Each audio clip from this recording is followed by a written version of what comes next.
আমার গল্পপ্রিয় বন্ধুরা, কেমন আছো তোমরা? আশা করি ভালো আছো, আমিও ভালো আছি।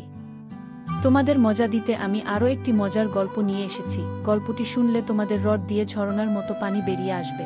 তো বুঝতেই পারতেছ গল্পটা কেমন ইন্টারেস্টিং হতে চলেছে, তাই দেরি না করে কানে হেডফোন পরে নাও। আর যারা আমার সাথে কথা বলতে চাও বা ইমো নাম্বার পেতে চাও, আমি ভিডিওর মধ্যে নাম্বার দিয়ে দেব, আপনারা ভিডিও কলে আমার সাথে মজা করতে পারবেন। চলো তবে আর দেরি না করে শুরু করা যাক। সেদিন প্রচণ্ড ঠান্ডা পড়েছিল। বাইরে ছিল হাট কাঁপানো ঠান্ডা আর প্রবল বাতাস।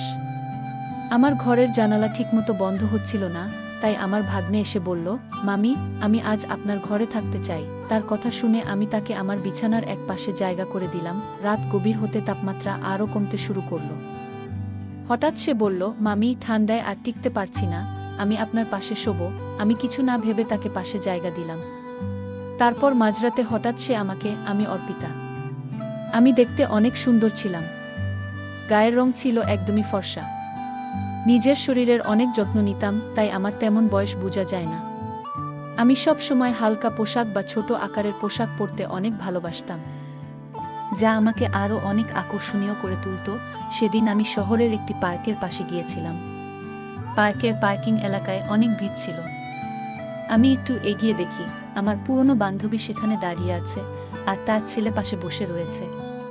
তার চেহারা দেখে মনে হলো হয়তো সে কোনো দুর্ঘটনার শিকার হয়েছে। আমি তৎক্ষণাৎ তাকে গাড়িতে তুললাম এবং হাসপাতালে নিয়ে গেলাম।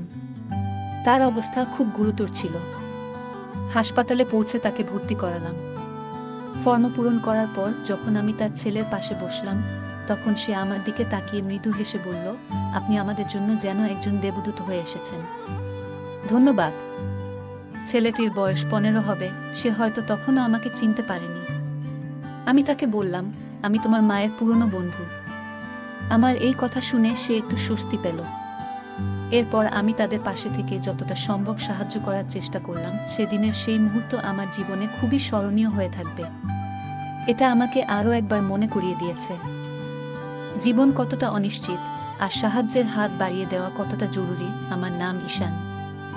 আমি সেদিন তোমার সঙ্গেই দেখা করতে যাচ্ছিলাম, কিন্তু পথে একটি মর্মান্তিক ঘটনা ঘটে গেল। আমার বান্ধবীর ছেলে বলল, হাসপাতালে পৌঁছে যখন তোমার মায়ের খবর জানতে চাইলাম, তখন তুমি ভয় আর অশ্রুতে ভেঙে পড়েছিলে। আমাকে জড়িয়ে ধরে তুমি কাঁপা গলায় বলেছিলে, মামি, মা তো ঠিক হয়ে যাবেন, তাই না? ডাক্তাররা তোমাকে ভেতরে নিয়ে গেল কেন? মায়ের কিছু হবে না তো? তার এই প্রশ্নগুলো যেন আমার হৃদয়কে বিদ্ধ করছিল। আমি তার মাথায় হাত রেখে বললাম, চিন্তা করো না, আমরা সবাই তোমার মায়ের পাশে আছি, কিছুই হবে না। আমার কথা শুনে সে একটু শান্ত হলো। কিছুক্ষণ পর ডাক্তার বাইরে এলেন এবং আমাকে একান্তে তার কেবিনে ডেকে নিলেন। আমি আশঙ্কার সাথে তার কথা শুনছিলাম। ডাক্তার জানালেন তার মায়ের মাথায় আঘাত লেগেছে, আর সেই আঘাতের কারণে তিনি কোমায় চলে গেছেন। তার কথা শুনে আমি স্তব্ধ হয়ে গিয়েছিলাম। ডাক্তার আমাকে জানালেন যে আমার বন্ধু বৈশালীকে পুরোপুরি সুস্থ হতে সময় লাগবে, কয়েকদিন, কয়েক মাস বা এমনকি কয়েক বছরও। তার অবস্থার গুরুত্ব বিবেচনা করে তাকে আইসিইউতে রাখা হয়েছে। ডাক্তারদের কথা শোনার পর আমি বাইরে এসে বৈশালীর ছেলের সঙ্গে কথা বললাম। তাকে বললাম, ডাক্তার বলেছেন তোমার মায়ের চিকিৎসা চলবে, আর তাকে কিছুদিন হাসপাতালে থাকতে হবে। আমার কথা শুনে সে উদ্বিগ্ন হয়ে বলল, তাহলে আমি কোথায় থাকব? মা যদি এখানে থাকেন, আমি একা কিভাবে থাকব? আমি তাকে আশ্বস্ত করে বললাম, তুমি চিন্তা করো না, যতদিন তোমার মা সুস্থ না হন তুমি আমার সঙ্গেই থাকবে। তোমার মায়ের জন্য হাসপাতালের সমস্ত দায়িত্ব আমি নেব, কারণ সে আমার খুব কাছের একজন বন্ধু। এরপর আমি জানতে চাইলাম, তোমার বাবার কথা কি ভাবছ? তিনি কোথায় আছেন? সে মাথা নিচু করে বলল, মায়ের সঙ্গে বাবার ঝগড়া হয়েছিল, তারপরে মা রাগ করে আমাকে নিয়ে এখানে চলে এসেছিলেন। আমি বাবার কাছে ফিরে যেতে পারবো না, কারণ তার কাজ বাইরে, আর তিনি এখন কোনো গ্রামে আছেন তাও জানি না। এমনকি আমি নিজেও তার সঙ্গে দূরত্ব বজায় রেখেছি। হয়তো তিনি আমার উপর রাগ করেছেন। আমি তাকে বললাম, তুমি এসব নিয়ে চিন্তা করো না, যতদিন তোমার মা সুস্থ না হন তুমি আমার সঙ্গেই থাকবে। আমরা একসঙ্গে সবকিছু সামলাবো। তারপর আমরা দুজনেই হাসপাতালের পরিবেশে থাকতে পারছিলাম না, তাই আমি একজন নার্সের সঙ্গে কথা বললাম এবং তার সাহায্য চাইলাম যাতে বৈশালীর চিকিৎসার প্রক্রিয়া সঠিকভাবে এগিয়ে যায়। বৈশালীর চিকিৎসার দায়িত্ব নেওয়ার পর বুঝতে পারলাম হাসপাতালে দীর্ঘ সময় থাকা আমার পক্ষে সম্ভব নয়, কারণ আমার কাজের দায়িত্বও ছিল। তাই আমি তার ছেলে ঈশানকে আমার বাড়িতে নিয়ে এলাম।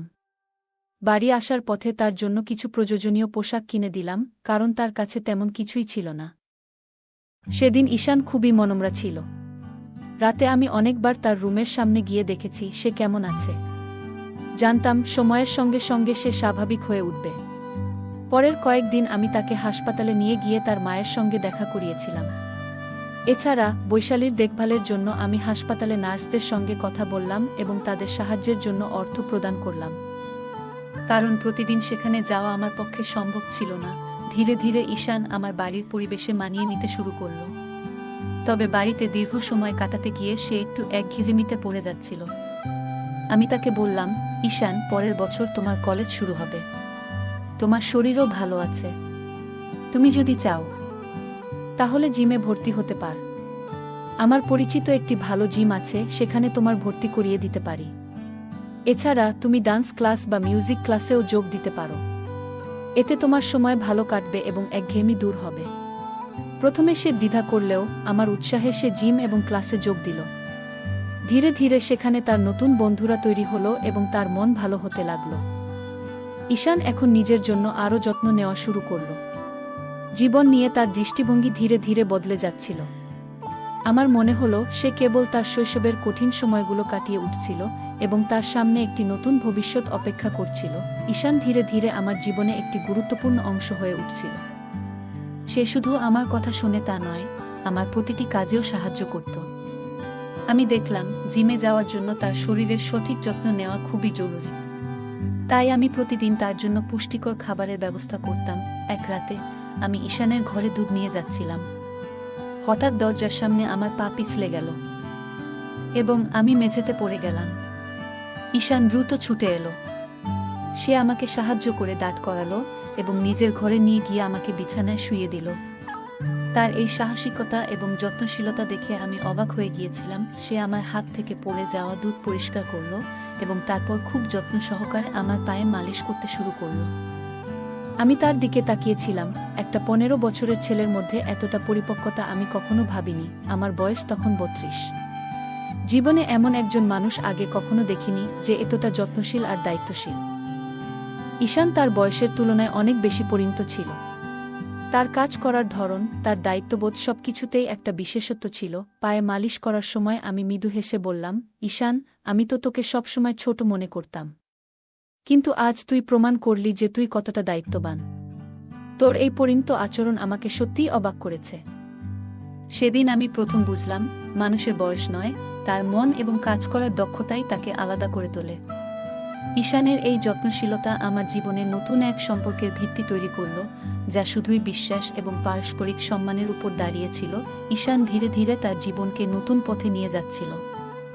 তার জিমে যাওয়া এবং নিয়মিত পুষ্টিকর খাবার গ্রহণের ফলে সে শরীরে শক্তি এবং মনে আত্মবিশ্বাস অর্জন করছিল।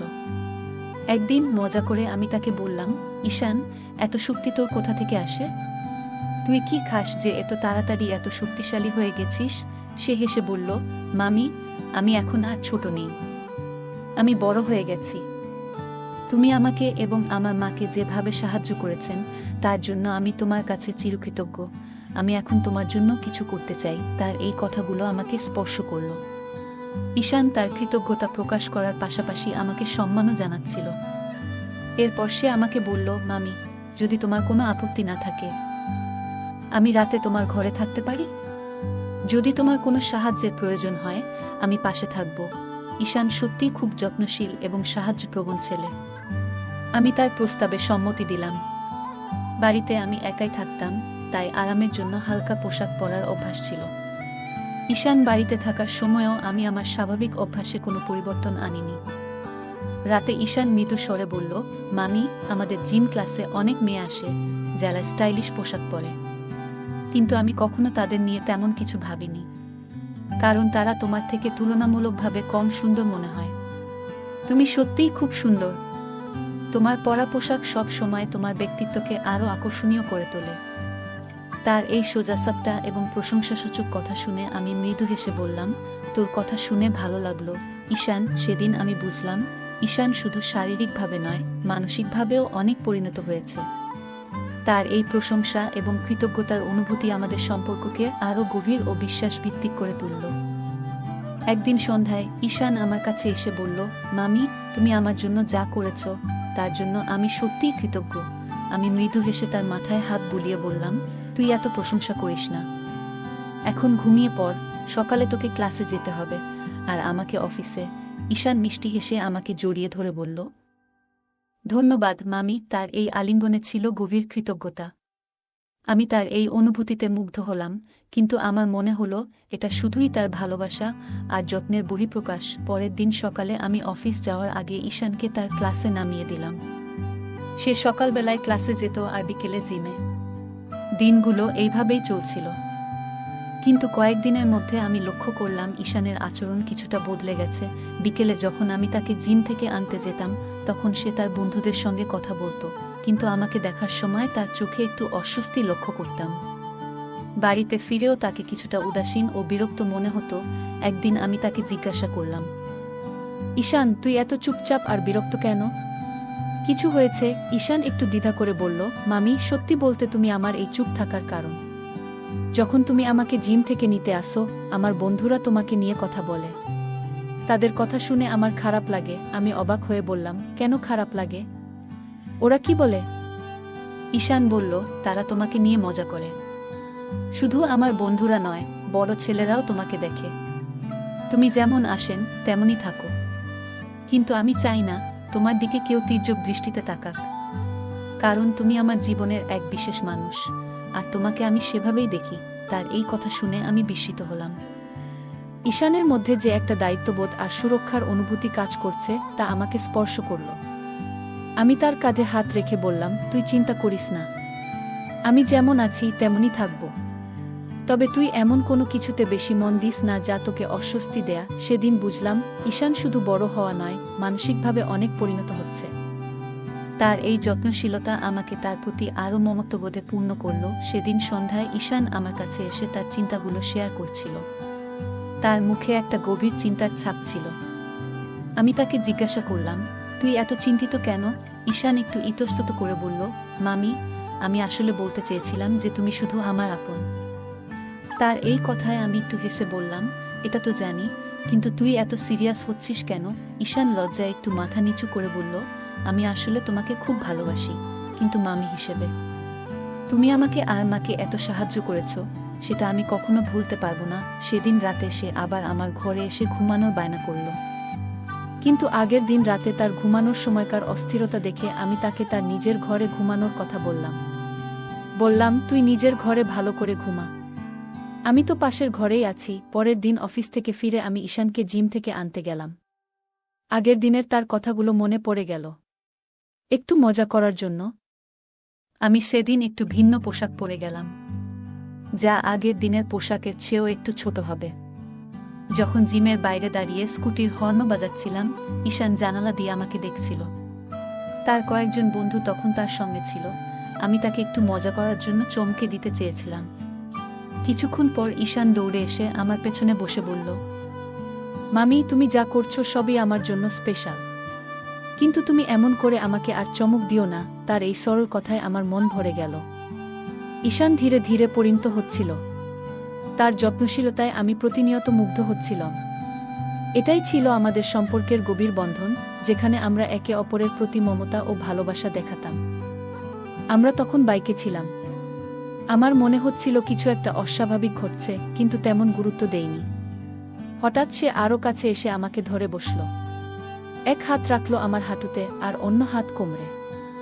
আমাদের মধ্যে কোনো দূরত্বই যেন ছিল না, এতটাই ঘনিষ্ঠ হয়ে বসেছিল। সময় গড়িয়ে সন্ধ্যা নামতে শুরু করেছিল। তার এমন আচরণে আমি ভীষণ অস্বস্তি অনুভব করছিলাম। আমি গাড়ি রাস্তার পাশে থামিয়ে তাকে নামতে বললাম। সে নামার পর আমি রাগী গলায় বললাম, তুমি এটা কি করছো? তুমি কি জানো তুমি কিভাবে আমাকে স্পর্শ করছো? সে হেসে বলল, তুমি যদি আমাকে চমকে দিতে পারো, আমি কি একটু মজা করতে পারি না? আমি তো আগেই বলেছিলাম যে জিমে এমন ছোট পোশাক পরে আসো না। কিন্তু তুমি ইচ্ছে করেই আমার সামনে আরও ছোট পোশাক পরে এসেছিলে। তাই আমিও মজা করলাম। আমি হতবাক হয়ে গেলাম। ঈশান কেন এমন করল তা বুঝে উঠতে পারছিলাম না। হয়তো সে আমাকে নিয়ে উদ্বিগ্ন ছিল। জিমের অন্য ছেলেরা আমাকে দেখছে বলে তার এই আচরণ। আমি শান্তভাবে বললাম, ঠিক আছে, মাফ করে দিলাম। তবে এরপর যদি তুমি ভালোভাবে বসো তাহলে আমি তোমাকে বাড়ি পৌঁছে দেব। ঈশান তখন ক্ষমা চেয়ে আমার সঙ্গে বাড়ি যাওয়ার জন্য রাজি হয়ে গেল। বাড়ি ফেরার পথে তার আচরণ স্বাভাবিক ছিল। ঈশানের আচরণ কিছুদিন ধরে একটু বদলে গিয়েছিল। সে আগে আমার প্রতি খুবই সম্মান দেখাতো, তবে হঠাৎ করেই তার চোখে একটা অদ্ভুত পরিবর্তন আমি টের পেয়েছিলাম। মাঝে মাঝে আমি যখন আমার ঘরে কাজ করছিলাম বা তৈরি হচ্ছিলাম, তখন ঈশান কোনো কারণ ছাড়াই ঘরের আশেপাশে ঘুরে বেড়াত। একদিন রাতে আমি যখন নিজের রুমে তৈরি হচ্ছিলাম, তখন হঠাৎ দরজার দিকে চোখ পড়ল। দেখি ঈশান দরজার পাশ থেকে আমাকে দেখছে। আমি সঙ্গে সঙ্গে জিজ্ঞাসা করলাম, তুমি কি করছো এখানে? তুমি কি আমাকে লুকিয়ে দেখছ? সে হেসে বলল, না না, এমন কিছু নয়। মাঝে মাঝে তোমাকে দেখি, এটাতে দোষ কোথায়? এরপর সে বলল, আমি ছোটবেলায় দেখতাম বাবা যখন মায়ের কাছে আসতেন তখন তাকে ভালোবাসার স্পর্শ দিয়ে চমকে দিতেন।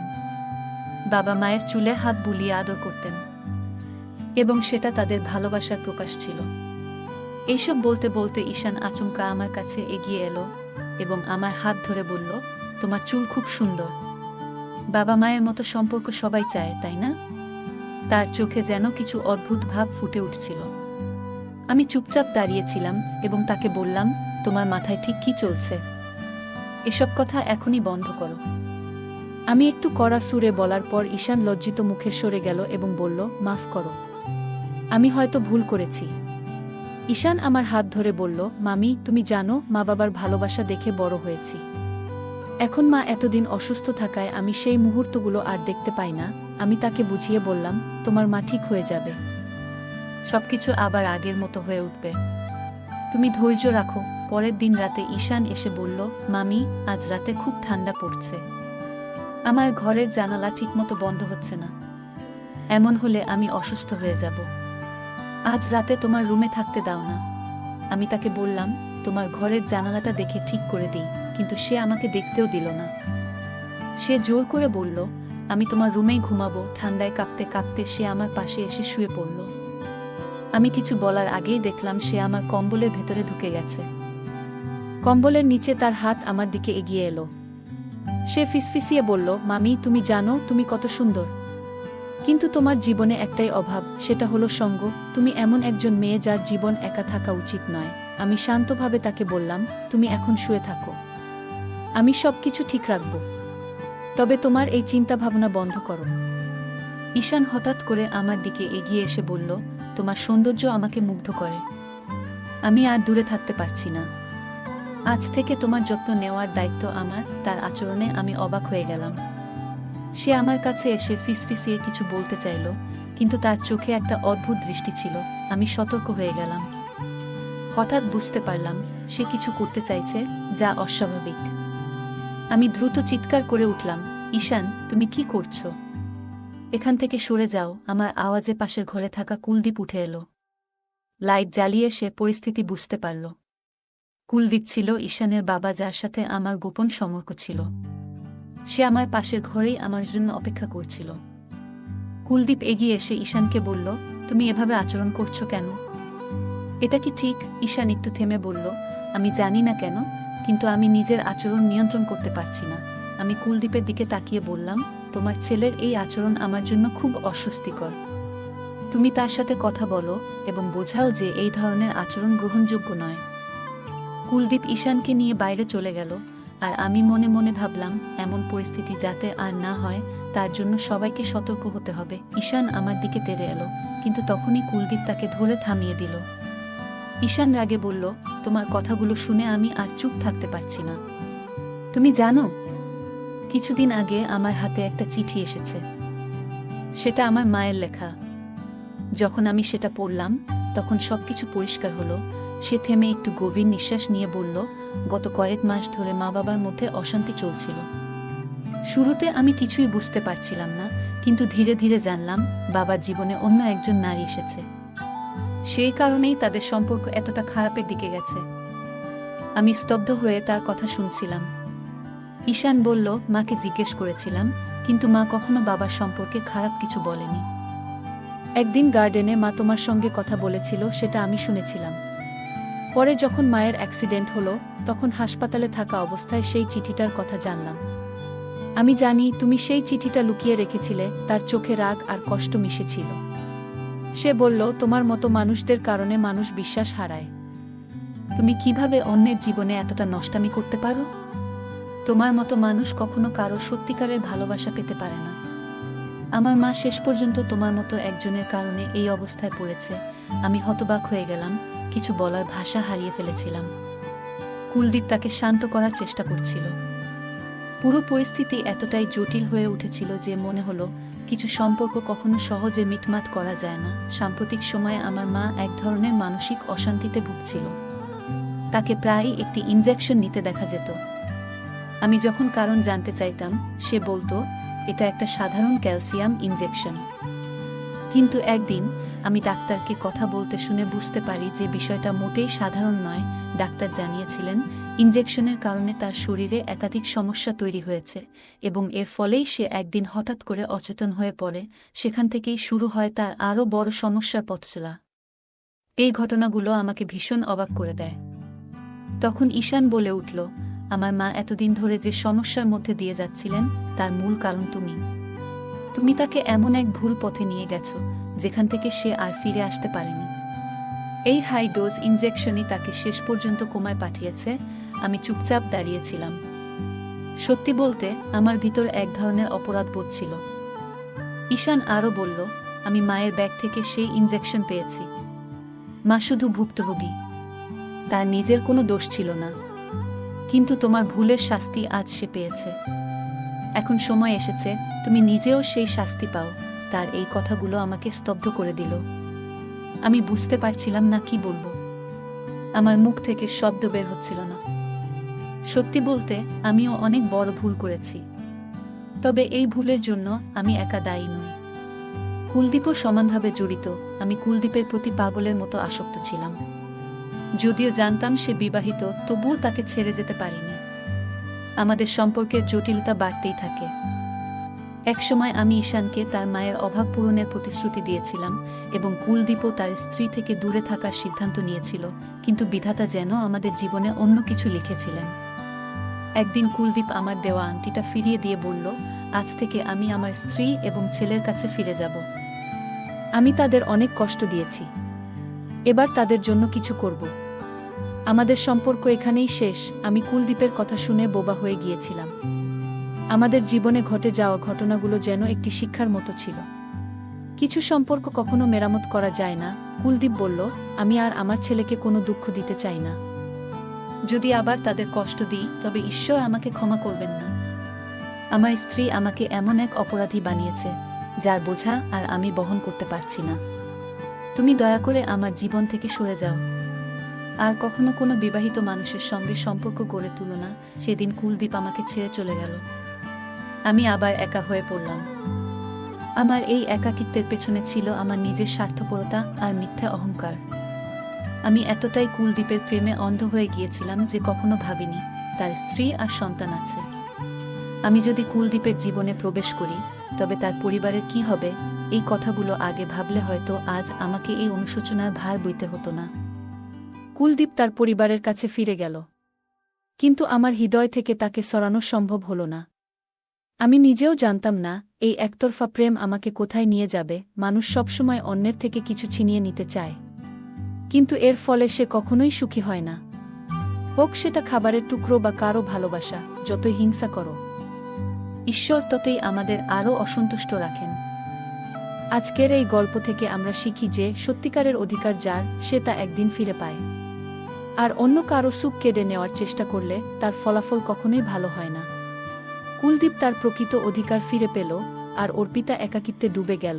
মানুষ অন্যের কাছ থেকে যা ইচ্ছা কেড়ে নিতে পারে, কিন্তু ভাগ্যকে কখনো বদলাতে পারে না। তাই আমাদের উচিত নিজের যা আছে তাতেই সন্তুষ্ট থাকা। অন্যের সুখ দেখে ঈর্ষা না করে নিজের জীবনে ইতিবাচক চিন্তা রাখা। বন্ধুরা, এই গল্পটি কেমন লাগলো? যদি ভালো লেগে থাকে তাহলে ভিডিওটি লাইক করুন এবং আমাদের চ্যানেলটি সাবস্ক্রাইব করুন। সাথেই থাকুন নতুন গল্পের জন্য। আর নোটিফিকেশন পেতে বেল আইকনটি চাপুন। ধন্যবাদ। আজকের গল্পটি এ পর্যন্ত। এতক্ষণ সাথে থাকার জন্য ধন্যবাদ। দেখা হবে পরবর্তী কোনো ভিডিওতে।